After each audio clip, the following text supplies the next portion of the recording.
E aí pessoal, beleza? Tudo bem? Você já se imaginou andando na frente de uma gigantesca muralha de gelo, que você olha lá para cima e são dezenas de metros de gelo puro, branco e azul profundo? Welcome.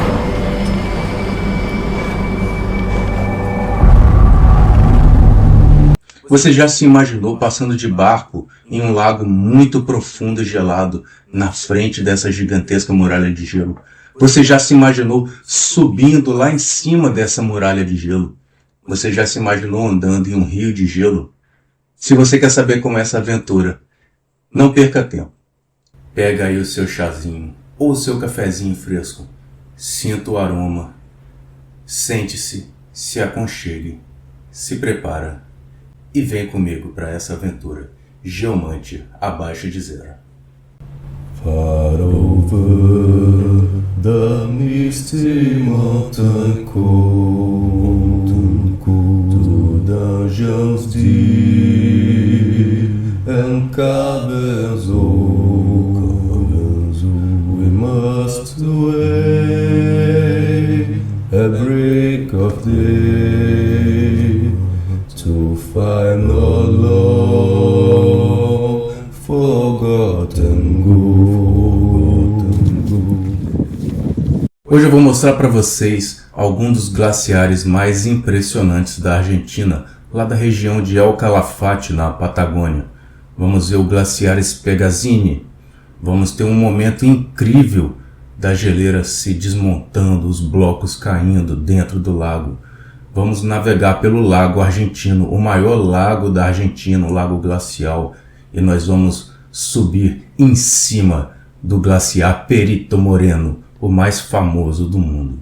Vem comigo conhecer um pouquinho mais da Patagônia Argentina. Agora eu vou fazer uma breve contextualização geográfica da região, mas se você quiser ir direto ver os glaciares, aperta aqui embaixo e pula lá para o capítulo dos glaciares. Patagônia. A Patagônia é uma região geográfica contida no Chile e na Argentina, que se divide entre duas sub-regiões, Grandes Planícies e Mesetas, e a Zona Andina, que inclui a parte sul da Cordilheira dos Andes. Ao sul, a Patagônia se afunila nas Ilhas da Terra do Fogo.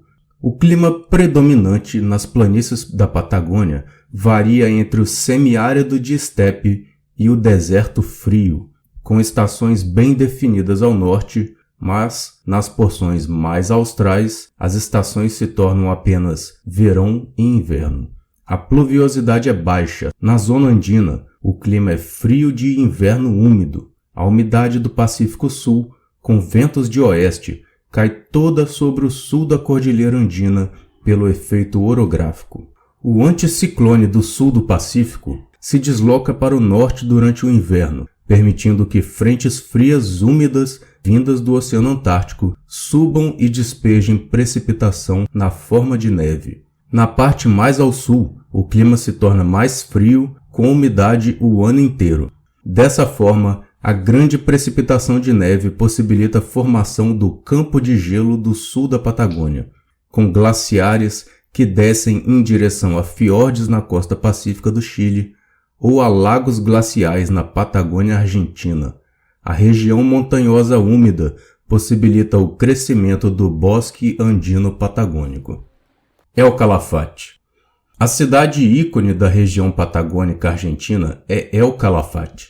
Localizada próxima aos contrafortes andinos, perto da fronteira com o Chile, é uma cidade turística, de clima frio com média anual de temperatura de 7 graus. A pluviosidade média anual é inferior a 300 milímetros, majoritariamente na forma de neve e geada. A cidade era originalmente um povoamento pastoril e entreposto para o comércio de lã das estâncias locais. Apenas em 1927, o governo argentino inaugurou oficialmente a cidade. Mas foi apenas na década de 1940, após a criação do Parque Nacional de los Glaciares, que a cidade ganhou alguma relevância. El Calafate é a cidade mais próxima do Parque Nacional e é considerada porta de entrada para os turistas. O nome da cidade foi dado em referência ao arbusto homônimo que cresce na região, cujo nome científico é Berberis microphylla. O fruto do calafate é muito utilizado para a fabricação de doces, geleias e licores. A Bacia Austral. A orogenia andina se iniciou no Mesocretáceo, com a subducção da placa de Nazca.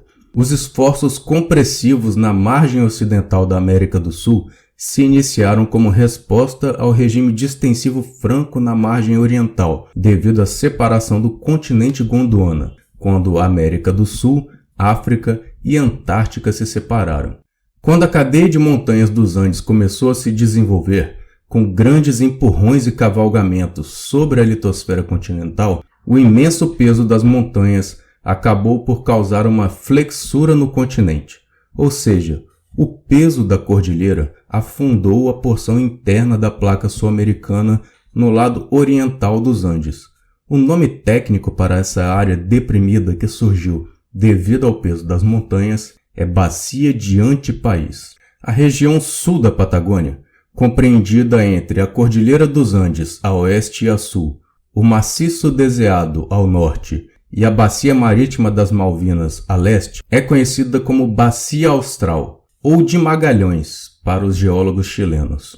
Essa bacia de Antipaís tem uma grande espessura de sedimentos no sopé da cordilheira. Esse depocentro é chamado foredeep. A bacia fica mais rasa em direção à borda atlântica, onde ela transiciona para a Bacia das Malvinas, que está na plataforma continental argentina. O Lago Argentino, o maior da Argentina, tem 1.415 km² de superfície, com 120 km de comprimento máximo. Sua profundidade média é de 150 metros, porém sua profundidade máxima atinge os 500 metros. O Lago Viedma, por sua vez, tem 80 km de comprimento máximo, com área de superfície de 1.193 km². Sua profundidade média é de 100 metros, porém chega à máxima de 900 metros próximo ao glaciar Viedma. Esses lagos são a parte superior do depocentro da Bacia de Antipaís. Durante as glaciações do Pleistoceno, os glaciares eram ainda maiores e percorriam a região escavando vales. Após a última era do gelo, há 11,7 mil anos atrás, os glaciares recuaram e hoje podemos ver os vales glaciais, as morenas deixadas por onde os glaciares passaram e os lagos glaciais, cuja água preenche atualmente parte dos vales glaciais escavados. Campo de gelo do sul da Patagônia. O campo de gelo tem 350 km de comprimento, com uma área de 16.800 km², dos quais 14.200 pertencem ao Chile e 2.600 pertencem à Argentina. Deste campo de gelo se originam os glaciares Uppsala, Perito Moreno e outros. A fronteira entre os dois países passa pelo campo de gelo e até hoje ainda segue indefinida. E nós saímos de madrugada, bem cedo, mas já era 8 horas da manhã. Pois é, lá no inverno, 8 horas da manhã é como se fossem 5 horas da manhã aqui no Brasil. E parece que estava ventando um pouquinho e fazendo um pouquinho de frio aquela hora da madrugada. Quantos graus, Romero? Tá -7. Compramos o nosso ingresso para a entrada no Parque Nacional e nos preparamos para a navegação no Lago Argentino. Então saímos de El Calafate de manhã bem cedinho, fomos para Puerto Bandeira, onde pegamos o barco, e de lá seguimos navegando pelo canal Braço Norte até passarmos pela frente do Glaciar Seco e depois irmos direto para o impressionante Glaciar Spegazini. Na medida em que vamos navegando pelo braço norte, o sol vai nascendo e iluminando a Cordilheira dos Andes, na Patagônia Argentina. O caminho pelo braço norte é repleto de temponas de hielo, ou icebergs, que podem ser vistos por todo lado. E seguimos navegando avistando as temponas de hielo e as impressionantes montanhas dos Andes, até que nos aproximamos finalmente dos glaciares Seco e Spegazini. Reparem na cor da neve e do gelo no alto das montanhas. Olha como esse gelo vai ficando de um tom branco para um tom azulado. Esse azul quer dizer que esse gelo está ficando permanente ali em cima. A neve está virando gelo e é assim que se forma o glaciar. E olhando um pouco mais à frente já é possível ver o glaciar Spegazini, que entra dentro do lago argentino. Enquanto o glaciar seco é um glaciar num vale suspenso, porque ele não chega mais atualmente até o lago, o glaciar Spegazini desce pelos vales, vai juntando todos os seus afluentes até adentrar o lago argentino. Como eu já fiquei impressionado só de passar em frente do glaciar seco que está no vale suspenso, que provavelmente chegava até o nível do lago na última era glacial, mas atualmente não chega mais, tendo deixado bem marcado ali na escarpa da montanha o vale por onde ele descia. E finalmente o barco se aproxima então do glaciar Spegazini. O glaciar Spegazini é um dos mais importantes do Parque Nacional de Los Glaciares. Ele possui 1,3 km de largura e 17 km de comprimento, com 137 km² de superfície de gelo. O Spegazini é famoso por ter as paredes mais altas dos glaciares do parque. Seu paredão de gelo pode atingir alturas de mais de 80 metros até 130 metros de altura, enquanto a maioria dos glaciares do parque fica na média de 60 metros. A profundidade do lago, ali onde está o glaciar Spegazini, é de 150 metros e o glaciar está firme no fundo do lago, ou seja, 150 metros de gelo para baixo até o fundo e às vezes mais de 100 metros de gelo para cima da linha da água. Reparem como essa massa de gelo vem passando por cima das rochas das margens do lago. Reparem ali à direita, próximo àquela rocha negra, como existe um afluente do glaciar com aquela massa de gelo descendo aquela montanha e chegando até próximo à margem, se juntando ao glaciar Spegazini. Obviamente que eu queria ficar ali observando essa maravilha da natureza, mas é hora que todo mundo quer tirar fotos.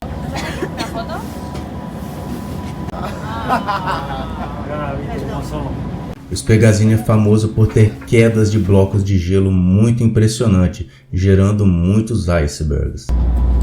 E depois de muitas fotos, finalmente conseguimos ver aquilo que mais impressiona quem chega perto do glaciar Spegazini: uma imensa queda de blocos de gelo.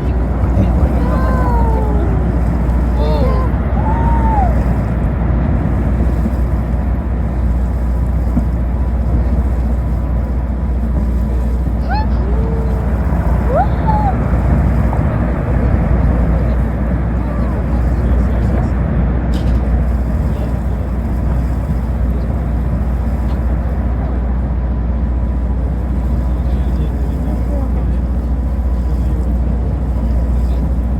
Francisco Moreno. Francisco Pascasio Moreno, conhecido como Perito Moreno, foi um naturalista e explorador argentino do século XIX. Não se sabe exatamente se ele teve alguma formação acadêmica em ciências naturais, geologia, biologia, mas se sabe que ele produziu diversos estudos e diversas campanhas exploratórias por toda a Argentina, por toda a Patagônia. Francisco Moreno, dessa forma, é reconhecido por estudos de geografia, geologia, cartografia e antropologia. E foi reconhecido nacionalmente por seus conhecimentos e por sua colaboração na desbravação do país. No final do século XIX, as tensões entre Chile e Argentina, por causa das demarcações da fronteira, estavam se acirrando. Então, os dois países levaram essa questão para uma espécie de tribunal internacional na Inglaterra e cada país, então, delegou um perito para proceder com os estudos para levar, então, os seus argumentos para esse tribunal na Inglaterra.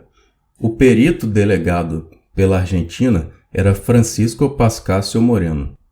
Então, os peritos delegados por cada país levaram suas equipes para campo e fizeram campanhas de exploração e de demarcação, levantamentos topográficos, fizeram a cartografia e levaram esses estudos e produtos cartográficos para esse juízo na Inglaterra.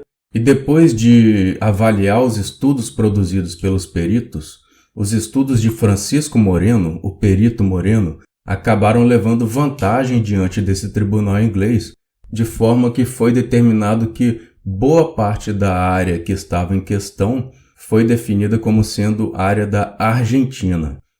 E por isso, Francisco Moreno, o perito Moreno, foi então reconhecido como um ícone nacional argentino. Tem várias homenagens a ele em várias partes do país, inclusive o glaciar Perito Moreno foi batizado com o seu nome. Então o barco retornou pelo braço norte do lago para navegar pelo Canal de los Témpanos, que chega à face norte do glaciar Perito Moreno.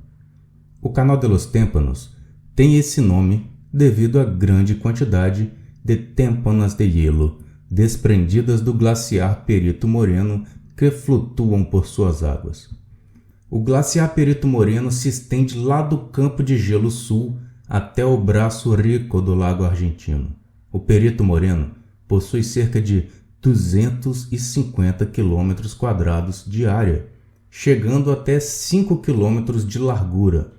Sua altura, na frente do glaciar, chega até 70 metros acima da superfície do lago, sendo que possui 170 metros de profundidade até o fundo do lago. Este glaciar tem sua frente de avanço em formato de ponta de lança, ficando com uma face voltada para norte, adentrando o Canal de los Témpanos, e uma face voltada para sudeste, adentrando o braço rico. No rochedo à sua frente ficam as passarelas do glaciar, que fazem parte do Parque Nacional de los Glaciares. Um dos motivos do glaciar Perito Moreno ser o mais famoso do mundo é justamente essas passarelas, que permitem vistas panorâmicas amplas e de fácil acesso do glaciar.